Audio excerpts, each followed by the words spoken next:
Salam waras GP3A Daerah Irigasi Imbalong katur sanak kadang tani pemanfaat di Imbalong. Atur meninga menika rikala bulan Juni 2025 kawontenanipun kados mekaten.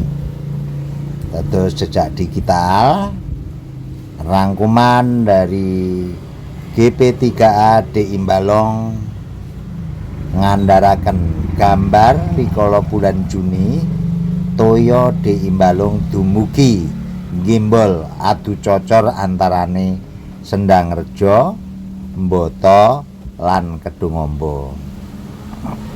Menika wonten katang kula ingkang nedeng-nedengi ngupati toya kangge ngoncori anggenipun tanem udakara nembe seminggu. Kalau wingi naktore kalih nggih keng sumur. Cobi dipun dipun upati supados iki iso nyang sawah. Nggih karo sanak sedulur tangga teparo sawah niki. Gitu. Iki sik buntut to Pak, kok padosi mboten. Coba digoleki. Jenengan paring asma sinten? Kula Pak Kemi, Pak. Oh, Pak Kemi, nggih Kedungombo nggih. Lah ndemben mboten enten tandane, mriku mboten enten tandane. Enten Pak, jenenge buntut to Pak. Kula padosi aja kula sogok niku mboten. Berarti niki wilayah pundi dusune niki?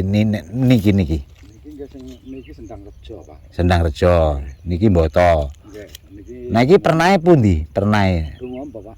Dungombo. Nggih. Tapi nek dusune lawas napa jenenge mriki? Niki riyen mboten enten dusune, Pak. Oh, tetep sawahan. Nggih. Oh, jadi sebelah mriko niku pun Sendangrejo. Nek niki Dungombo. Lah mbotone niku pundi iki Cik Sendangrejo berarti iki? Nek boto niku mriku, Pak. Sing Jalan Mergi niku cuma boto niku. Besar niku. Syukur alhamdulillah. Sing jero wangan niki cuma Sendangrejo, Pak. Terima kasih Pak Polo, Eguh Partikel panjenengan yekti migunani kangge sanak kadang tani. Niki kawontenanipun enjang menika kula klenong-klenong nak yenake anggone ngupakara Pak Polo tentu mesti sinergi karo Pak Polo Sendangrejo mahanani banyu ora ketang cilik nang gemlintir tekan kene. Iki Pak Kemi lagi goleki bulungan sing iso kanggo nelesi sawahe sing bar tandur udakara pun seminggu jenengan Pak Kemi niku nggih. Pun seminggunan. Nggih, antawis, Pak. Oh, nggih. Antawis. Nggih. Nggih, syukur alhamdulillah.